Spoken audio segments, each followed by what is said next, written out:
Imagine being kidnapped and being surgically transformed into a walrus, or finding a clown costume to wear for your son's birthday party, but then you realize the costume won't come off, no matter how hard you try, and it starts changing you. Welcome to body horror. Body horror is a subgenre of horror that focuses on the degradation, mutation, or violation of the human body. It plays on the innate fears people have about losing control over their own bodies, undergoing unwanted transformations, or facing the fragility and vulnerability of their physical forms. Films and stories in this genre often showcase graphic and unsettling portrayals of bodily changes, infections, or disfigurements. The intention here is to evoke a discomfort or a disgust or a fear from the audience. There's a lot of body horror out there, and that's what we're going to talk about today. And Iceberg is where stuff at the top that we're going to talk about first is more well known, and the further we get, the more obscure it's going to get. Alright? Ready? Let's go. Alright, hey, so I already tried uploading this video and I got a bunch of copyright strikes because I'm showing movie footage. So if you see any logos or anything like that on screen, that is why, to cover up so I don't get copyright stricken. Alright guys, enjoy the video. District 9 is a sci-fi movie set in an alternate history where an alien ship has come to rest over Johannesburg, South Africa. The extraterrestrials, who are called prawns, which by the way is like a slur in this movie because the whole movie is an allegory for racism. But anyways, they live in a government camp called District 9. The body horror starts when a guy gets like spit on or something by one of the aliens and gets turned into one gross thing. He starts like craving cat food, which is scary for me because now I think I might be an alien if that's one of the symptoms. The Thing is a horror sci-fi movie from 1982. It's about a research team in Antarctica that encounters a shape-shifting alien that assumes the appearance of his victims. So a lot of the horror comes from like they can't tell who's actually a human and who's an alien. There's also a prequel released in 2011 that explains the events leading up to the 1982 film. The body horror in this one is, well, when the alien transforms and stuff, it can mess up the victim. Like, look at some of these scenes.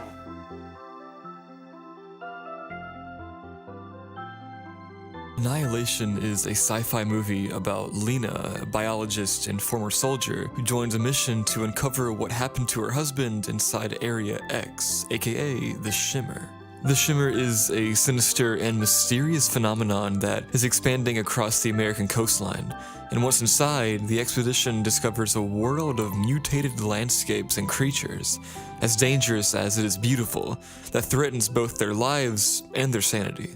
The Shimmer, this mysterious alien area, basically takes DNA from various organisms, jumbles it up, and then produces some really bizarre stuff. It's like a science experiment on steroids. Now, there's this horrifying guy in the wall scene. As the team ventures deeper into the Shimmer, they come across a disused military facility where they find a man who has been overtaken by a kind of fungal growth. But this isn't just a guy with fungus on him, it looks like he's exploded from the inside out, with the fungus spreading everywhere, consuming and integrating with him. His body is twisted into the wall, and he's become part of the structure. It's gruesome, but also, like, fascinating. Planet Terror is a Robert Rodriguez film. I'm sure we all know Robert Rodriguez by now. He's the Spy Kids, Shark Boy, and Lava Girl guy. So first with this movie we have The Infected. It's a bioweapon which was intended to turn the exposed into mindless soldiers, but instead it turns them into pus-oozing, festering, zombie-like creatures. Their bodies decay and they have boils and lesions. And let's not forget these like really grotesque transformations. This is really gross. And then we have the main character, Cherry, who starts the film as a go-go dancer but becomes one of the most iconic images of body horror in this movie. After a gruesome encounter with the Infected, she loses her leg, but being the cool person she is, Cherry doesn't let that slow her down. She ends up with a machine gun as a prosthetic leg. It's both campy and a fantastic visualization of body modification, taking a traumatic experience and turning it into empowerment in the most grindhouse way possible. And finally, we have the coolest and most disturbing one, the doctor's experiments. Dr. William Block and his anesthesiologist wife, Dakota, add another layer of body horror to this movie. Dr. Block, growing increasingly deranged due to the effects of the bioweapon, conducts gruesome experiments and procedures on the infected and uninfected alike. His twisted medical practices play into classic fears of medical horror and body mutilation. Hey, if you're still here, you probably like me at least a little bit, so go down and follow my Instagram. I'll be posting updates on new videos and my life, etc. Go give me a follow, and yeah, back into the video. Akira, an absolute titan in the world of anime. Do you get it? Do you see what I did there with that? Do you get the joke? See, there's this famous anime called Attack on Titan. This movie is set in Neo-Tokyo, a city rebuilt after a mysterious explosion.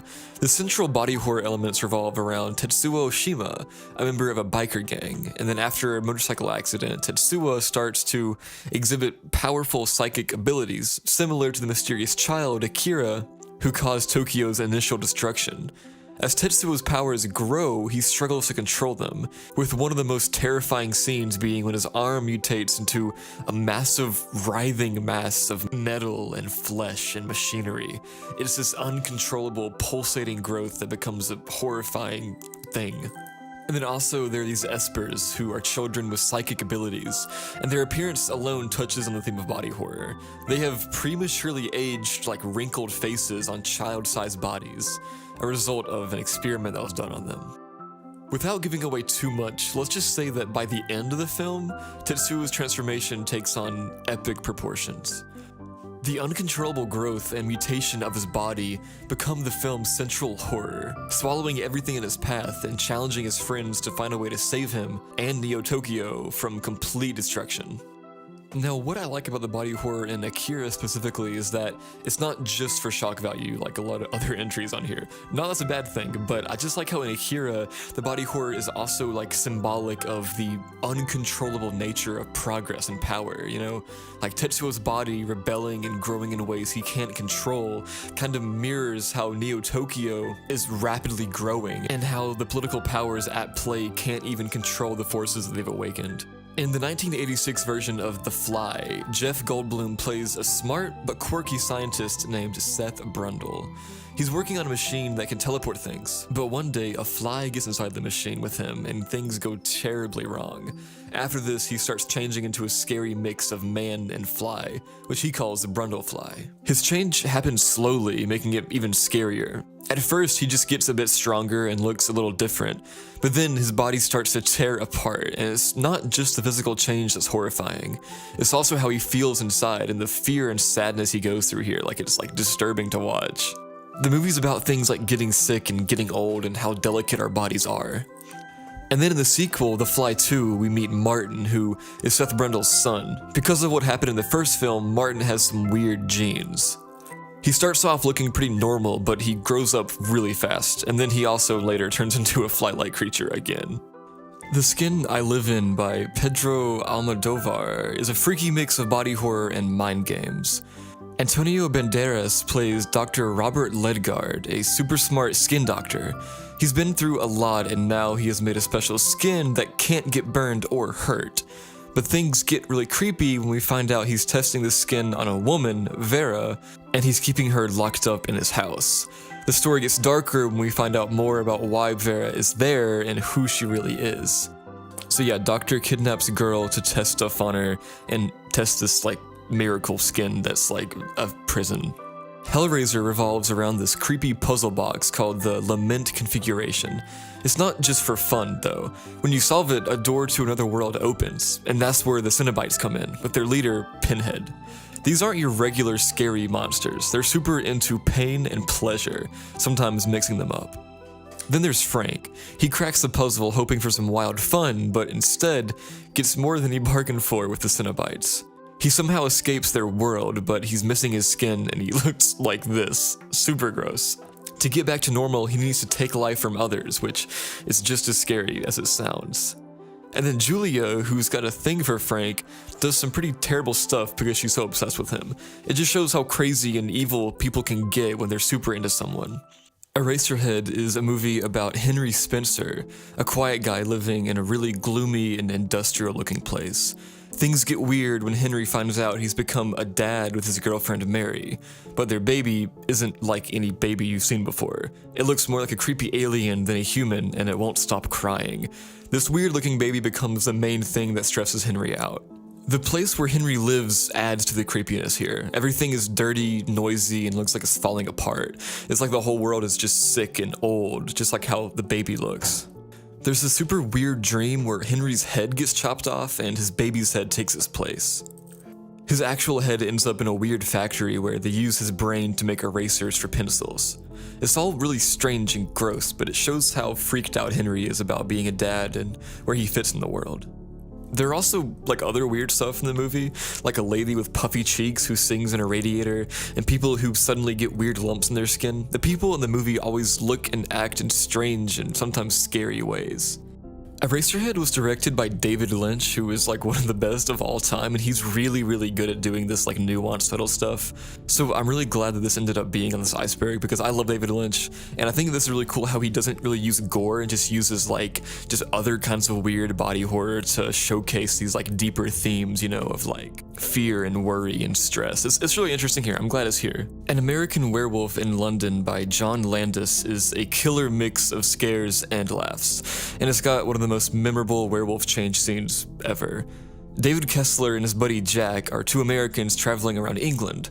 Things get really bad when they get attacked by a werewolf. Jack doesn't make it, but David does, only now he's got this ancient curse where he's gonna turn into a werewolf. The big scene that everybody talks about is when David turns into a werewolf. Instead of just cutting away or making it quick, the movie shows every painful bit.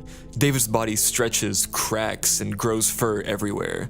His face even reshapes into a wolf's snout. It looks super painful, and because they used real makeup and effects, shout out to Rick Baker for the amazing job here. It looks really real and intense. But the movie isn't just about turning into a werewolf. Jack keeps showing up looking more and more like a zombie each time to warn David, and it's gross because Jack's skin and flesh keep like rotting. Splice is a different spin on the old story about when scientists go too far and mess with nature. It dives deep into the scary side of mixing genes and playing with life's building blocks. Clive and Elsa are smart scientists. Their job is to mix DNA from different animals to come up with new mixed up creatures. Why? They want to make medical breakthroughs. But they get a big idea to add human DNA into the mix, and that's how Drin is born. She looks kinda human, but also, you know, a little different.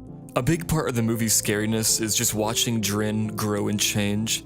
She starts like a sort of water creature and then turns into this mix of different animals. Like, she's got bird feet but a sharp tail, and she has a face that's like kind of human. As she grows and changes into an adult, it gets pretty intense and creepy. Overload, which was directed by Julius Avery and it was backed by J.J. Abrams, is like a World War II movie mixed with some super creepy horror. Think of it as soldiers meeting freaky zombies. Right before D-Day, some American soldiers have to knock out this big German radio thing in an old church. But when they get to the town, they find the Nazis are up to some really messed up stuff. Down under the church, this evil Nazi guy, Captain Waffner, is running a creepy lab. They're testing on the local people and even some of their own guys. Why, you might ask? They're trying to make zombie super soldiers with this weird juice. And this juice is definitely weird. When people get this juice in them, they don't just turn into regular zombies. They become these wild, angry monsters. They look all like messed up with bones sticking out and veins popping and their skin changing all the time. There's this one part with the guy's back that's super gross, but you know, you can't look away. Martyrs is really good. It's a 2008 French horror movie by Pascal Laguerre, and it isn't just known for its shock value, but it's often talked about because it's one of the most hard to watch movies from the new French extremity movement. It's more than a film, it's like a heavy trip that messes with your head and your eyes. The movie kicks off with a little girl, Lucy, getting away from a nightmare of being tortured. Fast forward, and Lucy, still messed up from her past and hell-bent on getting back at those who hurt her, hunts down her torturers with her best friend Anna. But things actually get way worse. They find a secret group who are all about finding enlightenment through torturing young women to the extreme, hoping to get a peek at the afterlife. The torture scenes in Martyrs are super rough, and at points, you might need to look away. These women go through hell because the secret society thinks that the insane pain and suffering will get them to a state of enlightenment, letting them see again like what comes after death. It's gruesome, and the girls' bodies go through a real-life nightmare, really showing what pain a person can live through. But the real scary stuff isn't just the physical horror, it's the mind games. The people in the secret society truly believe that what they're doing is holy. Now, at the start of this movie, the body horror is all about Lucy's past horror stuff. She was heavily tortured as a kid, all in the name of this sick experiment, and then even after she gets away, she's covered in scars. Then the story moves to Anna as well, and it becomes a full-on horror show. She's put through a heart-wrenching ordeal, being tortured methodically and cruelly, all with the aim to strip away her humanity and turn her into a beacon of pure pain. The things they do to her are clinical and emotionless. Anna's body is turned into a map of pain and humiliation. It's an awful showcase of how much the human body can go through, but also kind of a nod to the spirit's ability to keep going, because she keeps going through all of this. But yeah, Martyrs is great. I spent a little bit extra time on that one because it's a really good movie. Yeah. Videodrome is a horror movie made by David Cronenberg that goes deep into how media and tech and watching too much violence can affect us. Cronenberg, who's a big name in the horror scene, especially body horror, like he's gonna come up a lot more later on, uses this film to show how media can really mess with our heads and our bodies. The movie is about Max Wren, a guy who runs a kind of sketchy TV channel. He finds a show called Videodrome that's all about extreme violence and torture. It feels so real that Max gets hooked. But there's a twist. The show actually causes brain tumors and makes people see some wild stuff. There's this crazy scene later on where his stomach turns into something like a VCR, and when tapes get put in, they control him. As Max gets more into the show, the changes get even wilder. At one point, his hand becomes one with a gun, showing how violence on screen can become a part of who we are. Now this one, the thing is trying to say, I don't know if I agree with 100%, like every kid ever grew up on COD, and like John Wick, I don't think they're gonna go kill anybody, but I mean, it's scary. Slither is a 2006 horror comedy film directed by James Gunn, who would later gain significant fame for directing the Guardians of the Galaxy series. With a really unique blend of dark humor and body horror, Slither pays homage to classic 1980s horror films while also carving out really its own unique space in the genre. Set in the small town of Wheelsy, South Carolina, the film kicks off with a meteorite crash landing nearby. This isn't just any meteorite, though. It carries with it a malevolent extraterrestrial parasite. The town's wealthy and unfaithful resident, Grant, a deliberate play on names, becomes the first victim when he's infected by the alien organism. This is where the film begins its delightful descent into body horror. Grant's transformation is both grotesque and fascinating. The parasite takes over his body, altering his physical appearance and behavior, and then as it progresses, Grant becomes less and less human, his body bloating and sprouting tentacle-like appendages. The alien's life cycle and reproductive methods introduce even more body horror because it, impregnates a local woman, turning her into an enormous, grotesque breeding ground for thousands of little slugs. This woman's body inflates to an inhuman size, confined to a barn, constantly moaning in a mixture of pain and bizarre pleasure. These slugs then seek out other human hosts, entering their bodies through the mouth in a pretty forceful and unsettling way, taking over their minds and essentially turning them into zombies. Old is a 2021 psychological horror film made by M. Night Shyamalan, who, he's pretty known for his affinity for twist endings and unsettling narratives.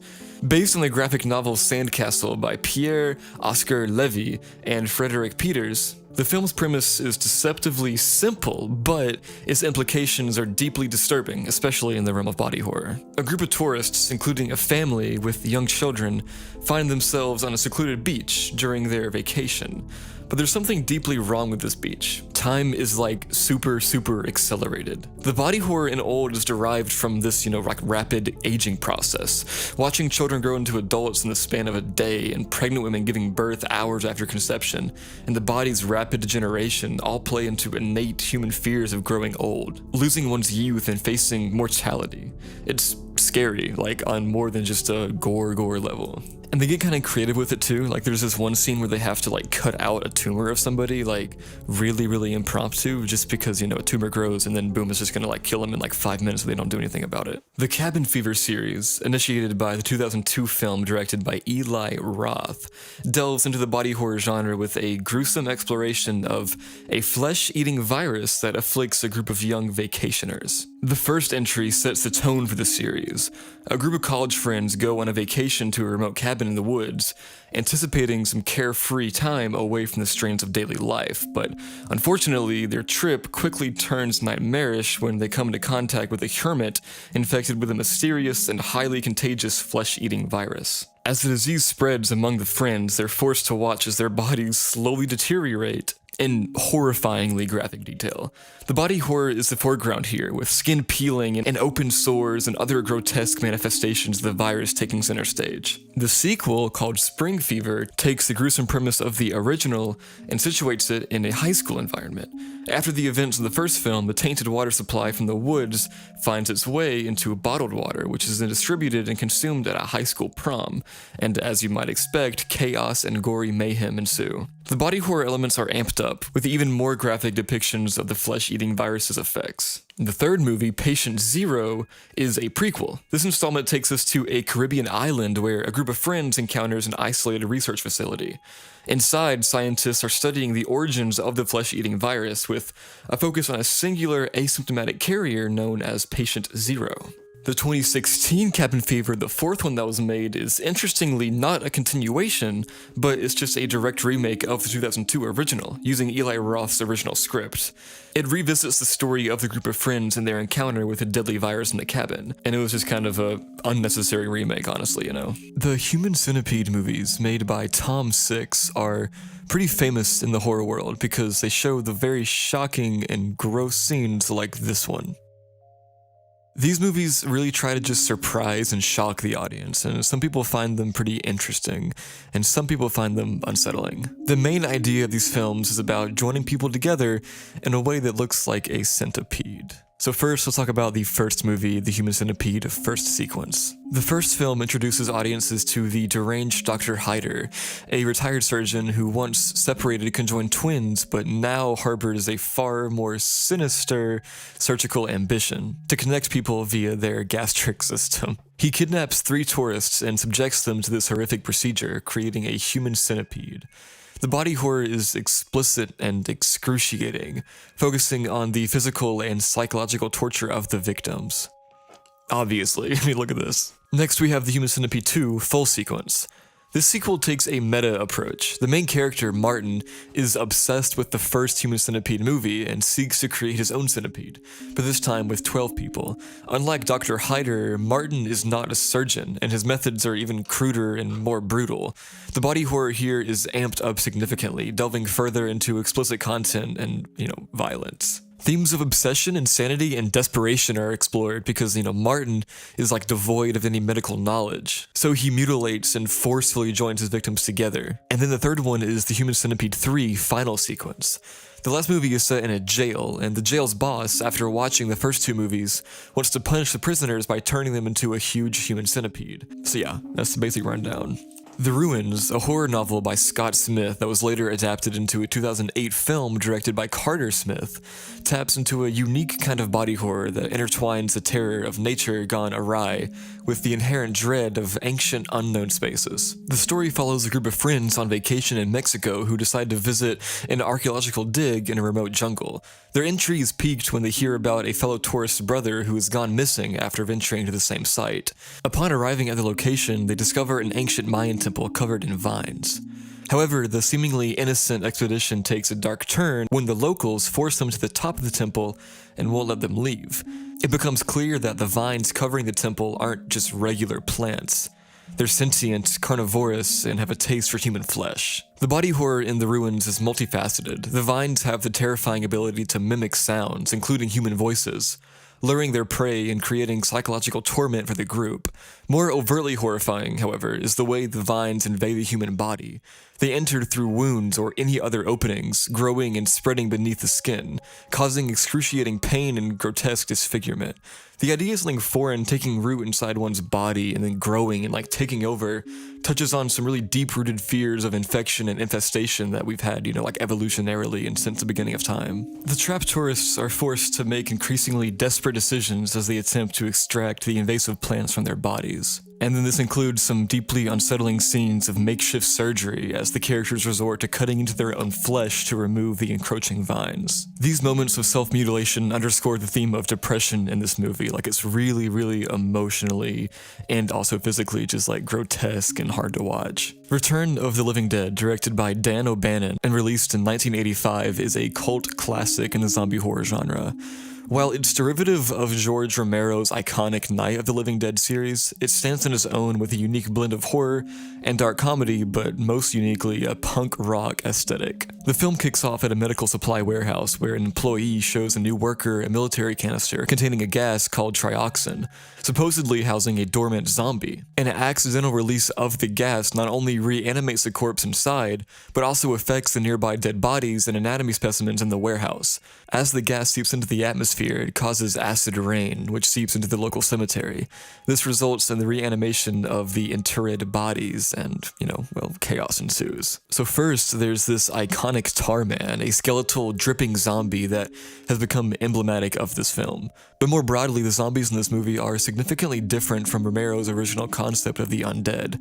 In this movie, they sprint and they talk, and most notably, they hunger specifically for brains. The craving is not just a mindless hunger, it's portrayed as an agonizing need to alleviate the pain of being dead, which kind of adds a unique twist to it, like it makes it a little bit different and unique, Scanners, a 1981 film directed by David Cronenberg, I told you he'd come back up, is a highlight in the body horror category. Cronenberg is referred to as the king of body horror, and he often focuses on disturbing physical and mental transformations, and Scanners is no different. The movie is about scanners, people with psychic powers because of a drug their moms took when they were pregnant. These powers let scanners read minds, control people, and even harm them. The story follows Daryl Revick, a scanner trying to gather others like him to control everyone else. Another scanner, Cameron Vale, is trained to prevent this. One of the most memorable moments in Scanners is a scene where a psychic battle between two individuals ends in a dramatic head explosion. I wasn't ready for the trip that Tusk took me on.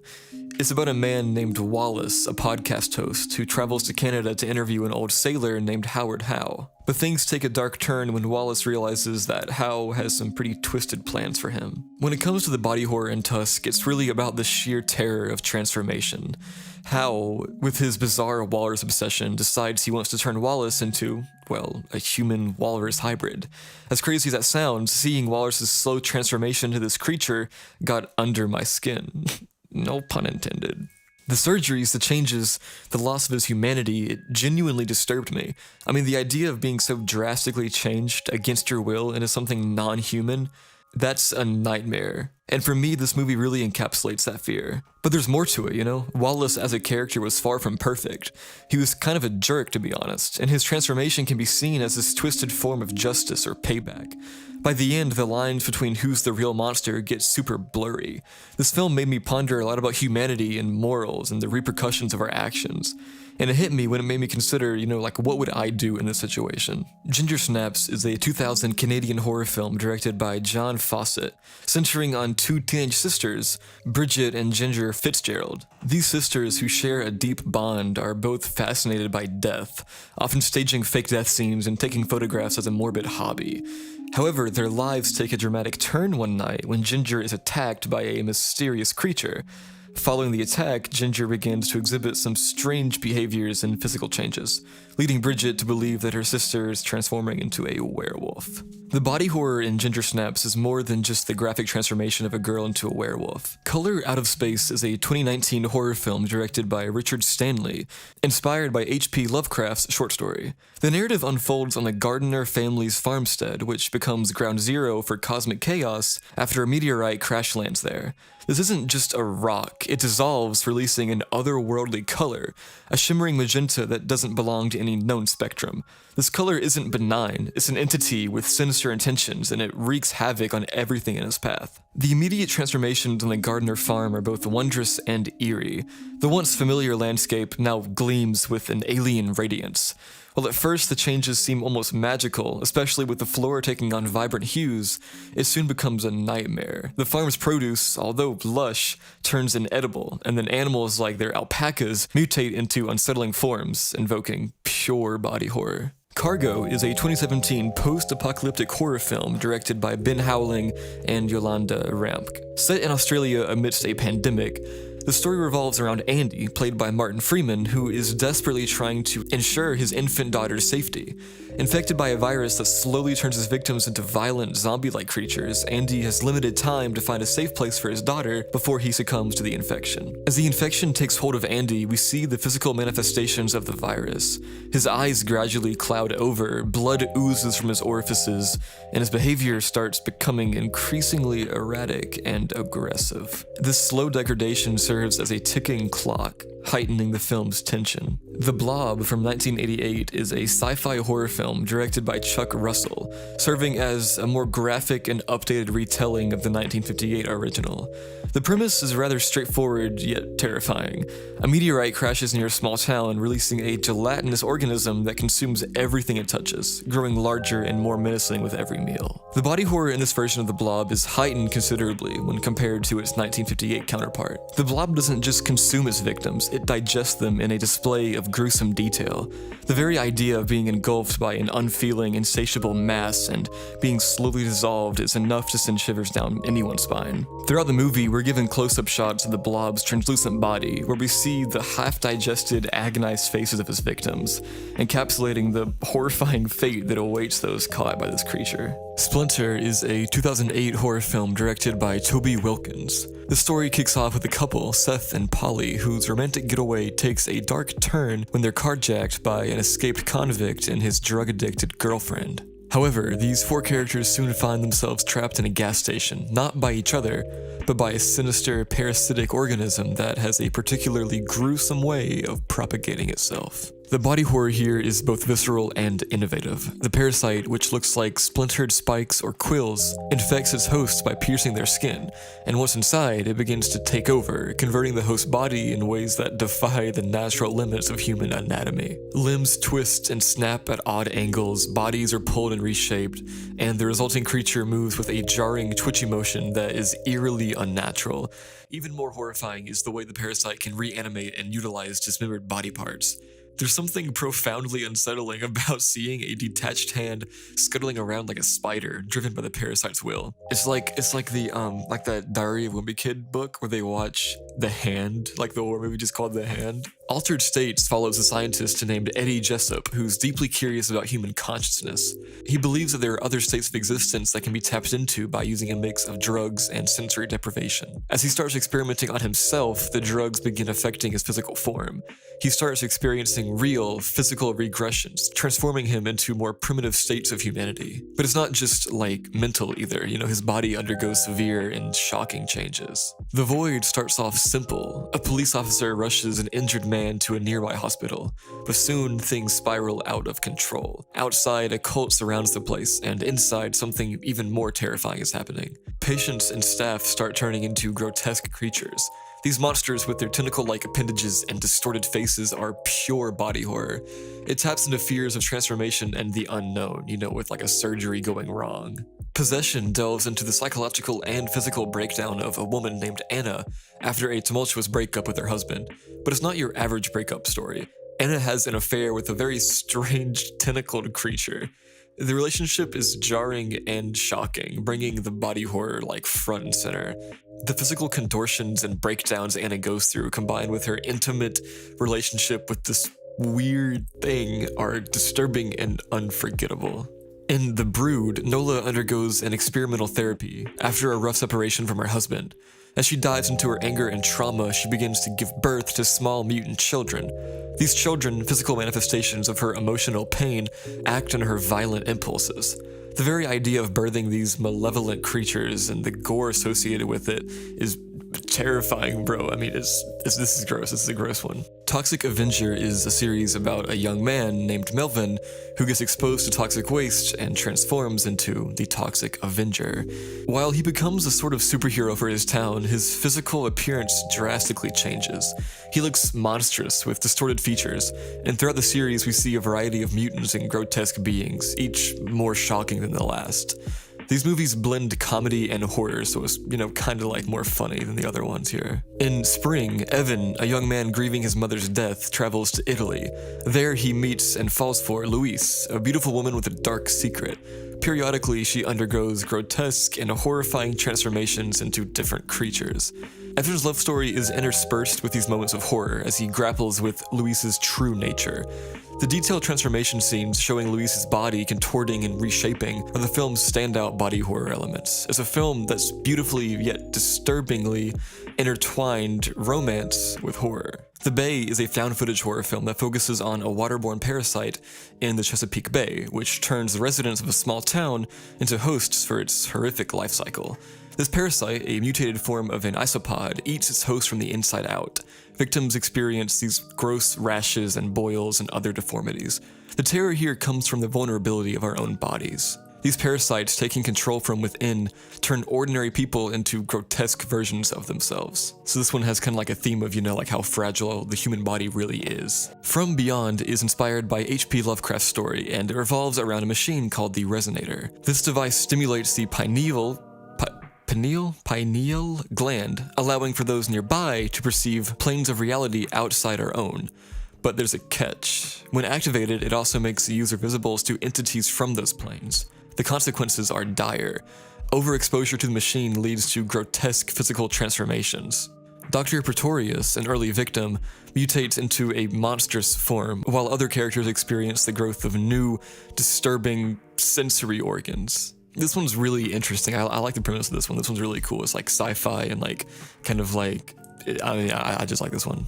American Mary delves into the underground world of body modification. Mary, a medical student, becomes involved in illegal surgeries to modify people's bodies in extreme and often unsettling ways. As she gets deeper into this world, the line between professional surgery and personal vendetta starts to blur. The body horror here is twofold. On one hand, there's the graphic portrayal of surgeries, alterations, and modifications. And then on the other, it's about the psychological impact and obsession with changing someone's body, like body dysmorphia, But this one's really cool too. I've always found medical stuff to be really, really scary. I just saw Saw 10 last night as I'm recording this. And the medical scene was scarier to me than the actual traps. That kind of stuff is spooky to me. Afflicted tells the story of two friends traveling the world, documenting their journey. But things take a dark turn when one of them, Derek, has an encounter with a mysterious woman and begins to show signs of a strange illness. He develops superhuman abilities, but also suffers from an insatiable thirst for blood. His body undergoes painful and disturbing changes as he grapples with his new, monstrous nature. The film combines the found footage style with body horror, focusing on Derek's physical and mental transformation. Clown is a 2014 horror film directed by John Watts. The story starts with Kent, a loving dad who finds an old clown costume in a house he's selling, and decides to wear it for his son's birthday party. But after the party's over, he realizes he can't take the costume off. No matter how hard he tries, the wig, nose, and suit just won't come off. Now here's where things go from bad to worse. Kent begins to physically change. He starts getting hungrier and having dark, violent urges. As he dives into the history of the costume, he finds out that it's cursed and it might be turning him into a child-eating monster from Nordic mythology. The body horror in Clown is all about transformation.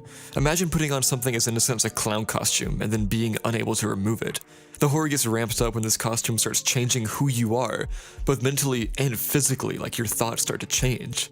Kent's skin becomes more clown-like, his behavior becomes more erratic, and the cravings become more sinister. The film explores the terror of losing oneself, both in identity and humanity. Tetsuo the Iron Man is a Japanese cyberpunk film directed by Shinya Tsukamoto, released in 1989. At its core, this movie is about a man who starts to transform into a metallic creature after a bizarre accident. As metal pieces begin to grow out of his body, his entire existence becomes a living nightmare.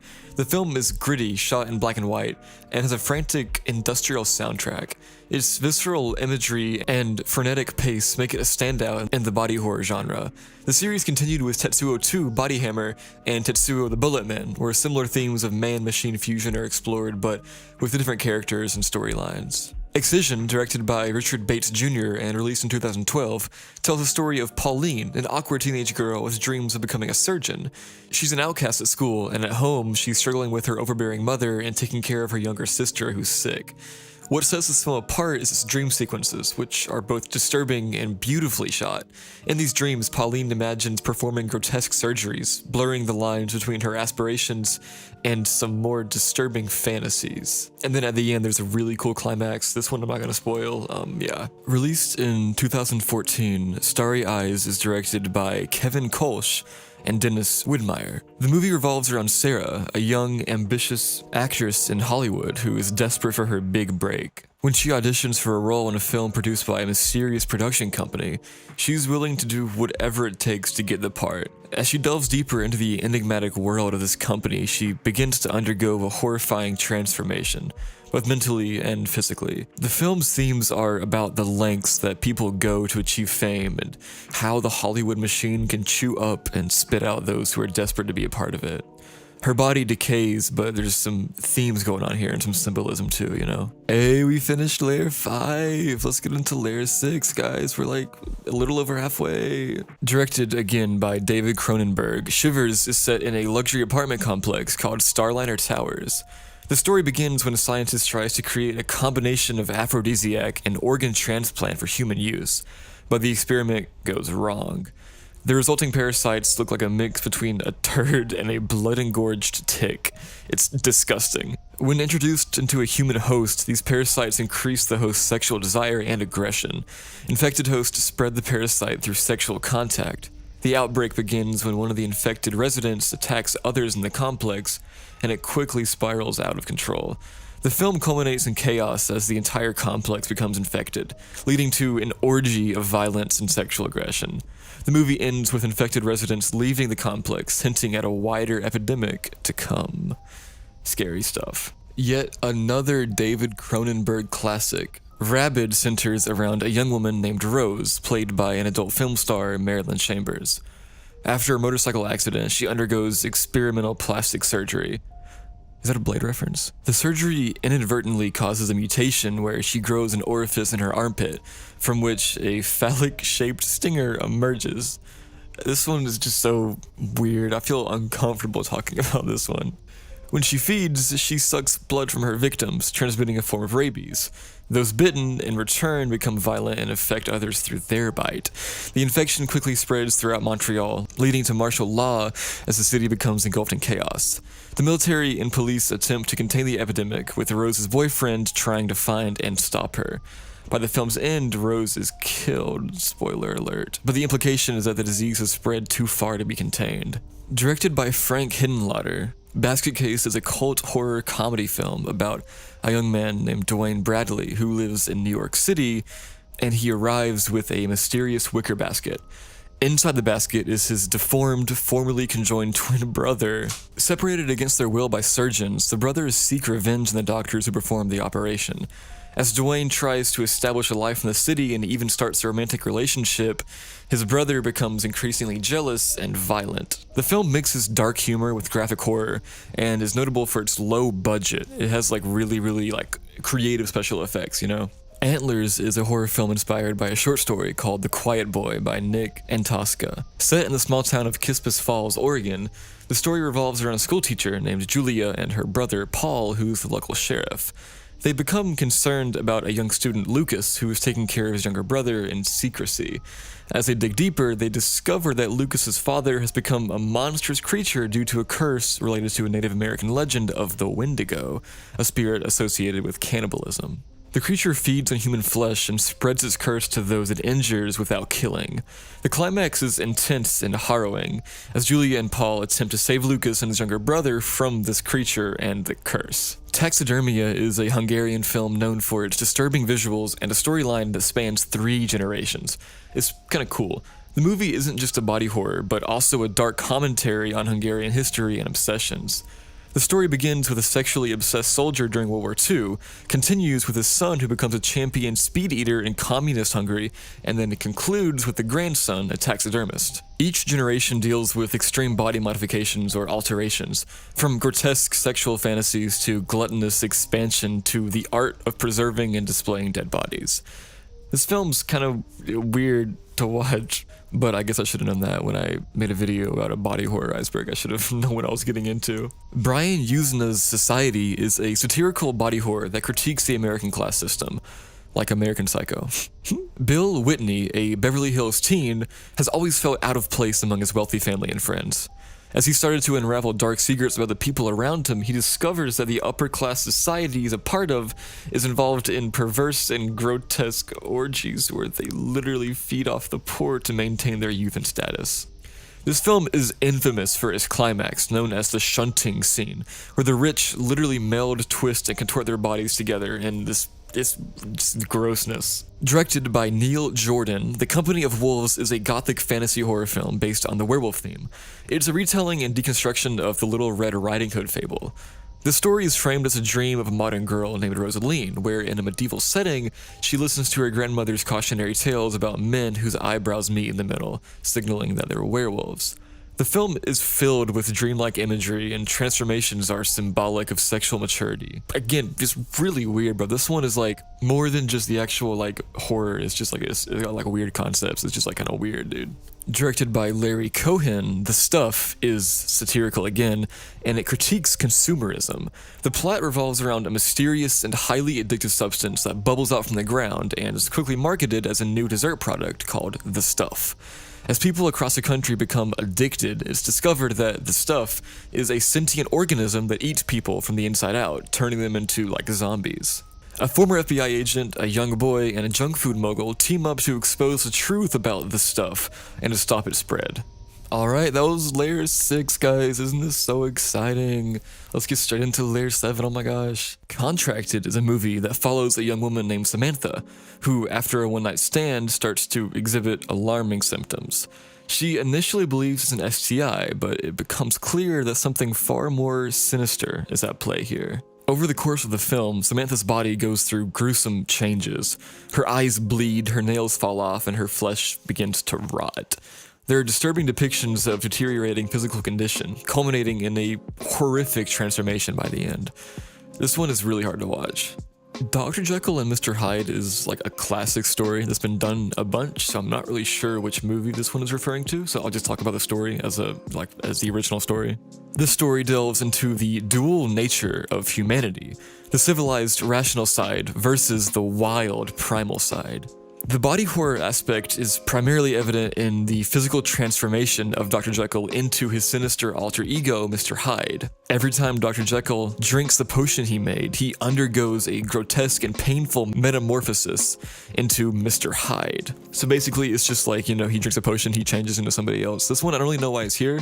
Maybe there's like some cult movie that I missed out that I can't find or something, I don't know. The premise of Swamp Thing centers around a scientist named Alec Holland who, due to an accident involving a formula he was developing, transforms into a monstrous plant-like creature. This one is really terrifying to me. This one and Tusk, like those about like just a person being transformed into something else against their will is like terrifying to me. I don't know why, but that concept is so like awful to me. Anyways, yeah, the horror here is awful, like in a good way. Antiviral, directed by Brandon Cronenberg, presents a world where celebrity obsession has reached such height that fans are willing to buy and get infected with the viruses that have infected their favorite celebrities, believing that this would bring them closer. It's like if Taylor Swift got like some, obscure strain of COVID or something, like people be lining up to get that. Like some of those Taylor Swift fans are weird, bro. Like some of those Swifties are crazy enough to do that, bro. Anyways, the body horror of this movie manifests as we see the physical ramifications of these infections. Sores and just like these like weird bumps and all this stuff, In this black and white horror called The Eyes of My Mother, a young woman named Francisca endures trauma in her childhood, witnessing her mother's violent death. As she grows up isolated on her family's farm, the lines between affection, loneliness, and morbidity blur. She dissects and dismembers bodies with the same precision and curiosity her mother, a former surgeon, showed when teaching her about anatomy. Yeah, this one's like, Tokyo Gore Police is a Japanese film set in the future where self-mutilation has become a trend, and a group of mutant rebels called engineers can transform any injury into a weapon. The movie is filled with over-the-top, gruesome transformations and battles. The body horror here is graphic, gory, and excessive. Limbs are severed only to become swords or guns, and bodies are mutilated in fantastical ways. It's a wild, bloody spectacle that both critiques and indulges in the extremes of body horror. A climate change horror film, The Thaw, is about a team of ecology students who discover that a prehistoric parasite has been released from a melting polar ice cap. And then the body horror comes in when the infestation scenes happen, where the parasitic worms invade and consume their human hosts from the inside out. The squirming, wriggling creatures burrowing into flesh and the subsequent effects on the infected persons play on the fear of losing control of one's own body to an external invader. This one's gross because it's, like bugs and worms and stuff, bro. Brain Damage is a film that revolves around a young man named Brian who becomes a host to a parasitic brain-eating creature named Aylmer. In exchange for a highly addictive, hallucinogenic blue fluid that Aylmer secretes, Brian allows the creature to attach to his brain and consume brain fluid. The body horror is present in the symbiotic relationship between Brian and Aylmer. As Brian becomes more addicted to that fluid that Aylmer makes, he loses more control over his body and his actions. So this one's kind of like a slow burn, Whew, that was layer 7, guys. Are we still having fun, everybody? Are we still having fun, everybody? If you made it this far, go join my Discord because you can talk to me, and we do Among Us nights and stuff in there. It's fun. So yeah, go join my Discord. Begotten is an experimental avant-garde film known for its abstract imagery and its stark black and white visuals. The narrative is kind of elusive, but the film begins with a gruesome scene of a godlike figure disemboweling itself. I don't even want to talk about this one. This one is the themes personally to me are a little bit offensive, so I'm not really going to talk about this one. Go check it out if you want, I guess. It's really strange, and yeah. Street Trash is a cult horror comedy that is about a batch of toxic liquor called Viper that turns its consumers into puddles of colorful goo. The body horror here is both grotesque and kind of funny, People melt and explode and deteriorate in various imaginative and colorful ways. So yeah, it's kind of meant to be kind of funny, and it's also themes of critiquing homelessness, not critiquing homelessness, but raising awareness for it, critiquing the neglect of homelessness, I guess I could say. Okay, imagine being trapped in a body that's betraying you.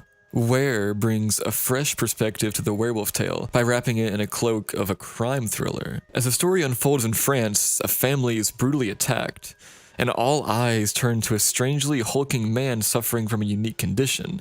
The agony and tension really come to fore during the transformation scenes. The human body is stretched and torn and reshaped in a visceral dance of pain and power, making you question where's the line between man and monster.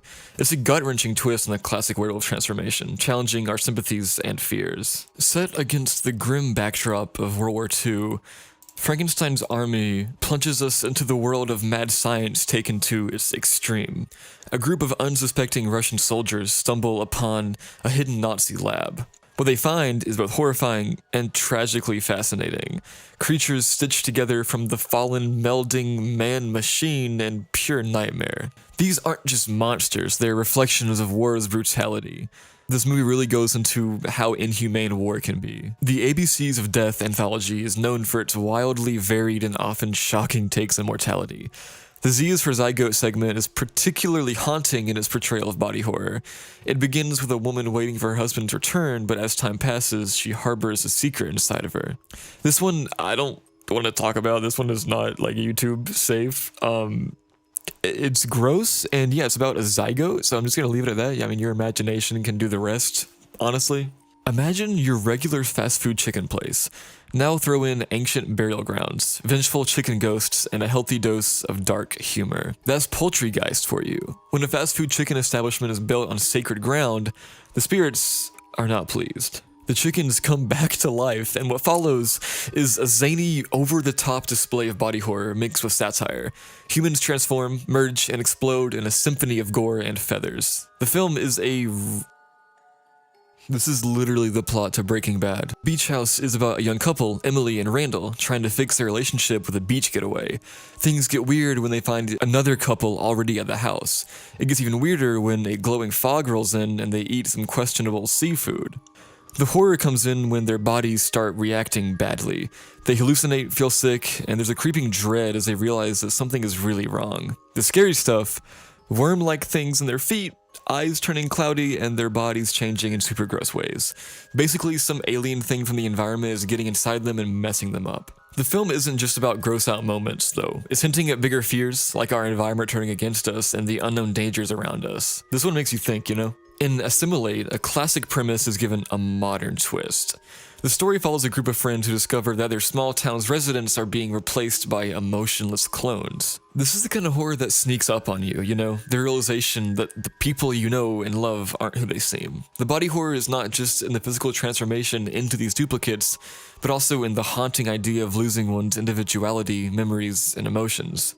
It delves into our primal fear of identity loss and the terrifying prospect of something sinister hiding in plain sight. VHS anthologies are known for their found footage horror stories, and VHS 94 is no exception. In the subject segment, viewers are taken into a world of twisted science and ambition. Here, a mad scientist is hell-bent on pushing the boundaries of biology and technology. The result? Terrifying biomechanical monstrosities. Humans are merged with machines in disturbing experiments, creating a grotesque fusion that questions the very essence of humanity and what makes somebody human, you know? Yo! Finished layer 8, guys? Layer 9, this is almost the last one. We're almost done, guys, don't worry. Imagine being in the serene beauty of the wilderness with friends, and suddenly, everything takes a nightmarish turn. Farrell thrusts his characters into this horrific scenario. The wilderness becomes claustrophobic as a savage, infected creature begins haunting them. But the real terror unfolds when the bite of this creature leads to a brutal metamorphosis. With each bite and scratch, the victims begin losing bits of their humanity, transforming into something wild, unrecognizable, and very, very hungry. The chilling descent from friend to feral plays on our fears of infection and the thin line between man and monster, making you question, and really this one makes you think, what would you do if your best friend became the thing you fear the most? Esther seems to have it all. A great job, an active social life, and an adoring boyfriend.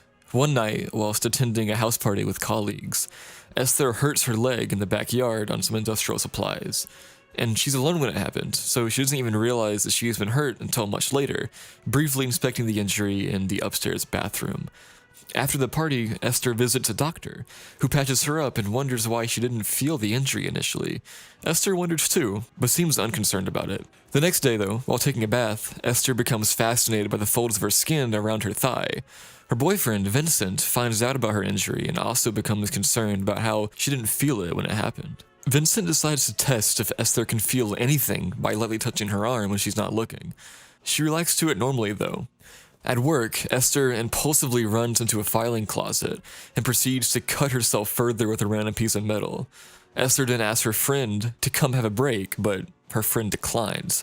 Esther reveals candidly that she has just cut herself before, laughing it off. Her friend asks her to stay over at her place for the night, and then there, as Esther is taking a shower, her friend sees the extra cuts Esther made to her leg. Esther is indifferent to her friend's concerns. Anyways, it keeps going on. This one, I couldn't really think of how to, summarize it, so I just kind of told the first half of the movie. It gets scarier, so go check this one out for yourself. After what seems like a harmless, fun-filled bachelorette party trip, Bite plunges into Casey's life, which slowly turns grotesque. The bite she sustains in this movie is no ordinary wound. It festers not just on her skin, but also seeps into the core of her being. It's really, really, really weird. Casey's once, familiar apartment becomes an alien, wet landscape echoing with the drip of an organic menace. As she undergoes her horrific transformation here, it gets disgusting and Incredible Melting Man is a classic example of body horror. After an astronaut's exposure to radiation from Saturn, his body begins to deteriorate in a gruesome and disturbing manner.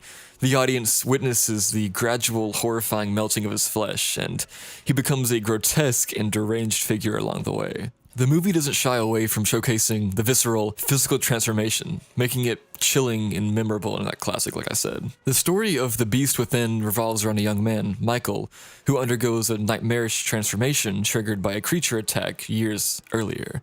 His body undergoes grotesque changes with deformities, pulsating growths, and uncontrollable mutations. The film's focus on the physical torment and transformations of this protagonist's body adds a gruesome and unsettling dimension to the horror narrative. In Blood Glacier, a group of scientists in the Alps stumble upon a mysterious red liquid that has alarming effects on the local wildlife.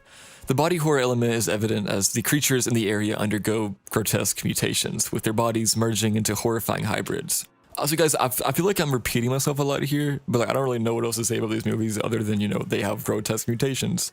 So I apologize for that. But I don't really know how else to describe it. Especially these later ones, I've already said so much about body horror as a thing, it's hard to say it in new ways, Horror Planet, also known as Inseminoid, combines science fiction and body horror. It follows a group of astronauts who encounter an alien presence on a distant planet. The horror unfolds as one of the crew members is impregnated by the alien, leading to a nightmarish pregnancy filled with excruciating physical changes and grotesque transformations. Body Melt is an Australian horror comedy that is over the top and dark. The story revolves around a sinister health spa called Vimaville, which secretly administers experimental vitamins to its customers. These vitamins cause nightmarish and scary body transformations, with clients experiencing a range of horrifying mutations and changes. The film doesn't hold back on graphic and absurd depictions of these transformations. You're going to witness people's bodies distorting in unnatural ways, erupting with grotesque growths, and experiencing gruesome and often fatal consequences. The practical effects used to create these disturbing changes are a hallmark of this film. Okay. Layer 9 done? We're almost done, guys. Almost done. Meatball Machine is a film whose narrative revolves around a male protagonist who becomes entangled in a sinister and macabre underground world where alien parasites called necroborgs infect and take over human hosts. These parasites lead to a nightmarish transformation of the infected individuals, turning them into scary amalgamations of flesh and machinery, hence the name Meatball Machine. The film here showcases the graphic and surreal nature of body horror. It's a good, overall classic example of body horror. Limbs are replaced with mechanical appendages, skin is torn and replaced with cybernetic components, and the human form is twisted into nightmarish shapes. The plot of Mutant Girl Squad centers around Rin, a seemingly ordinary high school girl who discovers on her 16th birthday that she possesses mutant powers. These powers include a retractable arm blade, which she uses to defend herself against bullies. Rin soon learns that she is not alone, and that there are other mutant girls with unique abilities. Together, they form a group to fight against oppressive forces that threaten mutants. This one is lower on the iceberg because it really goes over the top, and it's kind of campy, but it's really it doesn't shy away from showing anything, Thantomorphos is a Canadian horror film released in 2012. The title Thantomorphos is derived from the Greek words thantos, meaning death, and morphosis, meaning form or shape, and as such, the film delves into the concept of physical decay and decomposition of the human body. The movie follows the life of a young woman living alone in her apartment. After an unsettling introduction during the opening credits, we're introduced to Laura, our main character. Laura is a deeply despondent individual, someone who has been so worn down by life that she navigates it without any real clear purpose. She lacks enthusiasm or happiness in anything, merely accepting whatever comes her way, including the terrible verbal, physical, and sexual mistreatment inflicted upon her by her boyfriend. This individual treats her with utter disdain, akin to someone stepping on repulsive waste stuck to the sole of their brand new shoes. It's abhorrent, yet Laura passively endures it. She refrains from asserting herself and rejects assistance or support even when it is extended to her. As this dismal existence continues its downward spiral, Laura begins to undergo unsettling physical transformations. Initially, bruises rapidly appear all over her body. Subsequently, Laura isolates herself in her home as her body progressively mirrors the decomposition been seen in recently deceased organisms. Curse 2, The Bite, is a horror film released in 1989, directed by Federico Prosperi. The film is the second installment in the Curse film series and tells the story of a man who was bitten by a radioactive snake, leading to bizarre and horrifying consequences. The Yellow Sands nuclear base in Arizona has an unusual problem. The local snakes seem to be contaminated. According to a local individual with erratic behavior, these snakes are attempting to flee the area but are disoriented, leading them to gather in large numbers on the road. Instead of what could have been an ideal day for road cruising, the main characters inadvertently collide with and kill numerous snakes. It appears that some of the snakes used in the film may have been real, as they exhibited movement and even bled upon impact. I mean, I hope not, but it's kind of believable because this movie has such a low budget. Interestingly though, when these contaminated snakes bite someone, peculiar transformations occur. Parts of the victim's bodies, such as their hands, tongues, and potentially other unseen areas, start to change into snake-like features. The film incorporates a variety of real snake species, alongside some notably unconvincing fake ones, including corn snakes, water snakes, rattlesnakes, rat snakes, gopher snakes, ball pythons, boa constrictors, and king snakes. The reason behind this unusual phenomenon, however, remains unexplained in the film. Layer 10 over, guys. One more layer, and this last layer only has one entry, so we're literally almost done. We're so close, guys. So close. Septic Man is a Canadian horror film released in 2013, directed by Jesse Thomas Cook. The film's plot revolves around Jack, a sewage worker who is tasked with investigating a contaminated water source in a small, isolated town. As he descends into the labyrinth sewage system, he becomes trapped and isolated from the outside world. The filth and decay around him mirror the transformation that he undergoes. As Jack's exposure to the toxic environment intensifies, he begins to experience horrific physical changes. His skin deteriorates, festering with oozing sores and ulcers. His body starts to break down, mirroring the vile and putrid surroundings he finds himself in.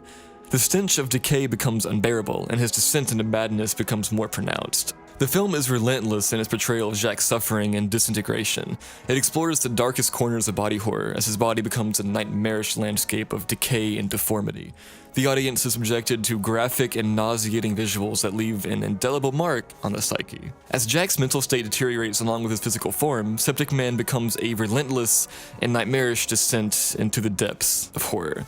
And with that, we are done, everybody. I really hope you guys enjoyed this one. This one is probably going to be like closer to 2 hours. I don't really know right now as recording it, but like probably a lot longer.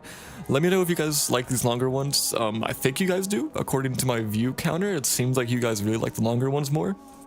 Let me know if you do. Show some support. Leave a like or a comment. Let me know what your favorite thing here was or what I did wrong, because you guys love pointing out what I do wrong in these videos. Join my Discord. Talk to me. Hang out with us. And have a great night, everybody. Jesus loves you. Sleep well.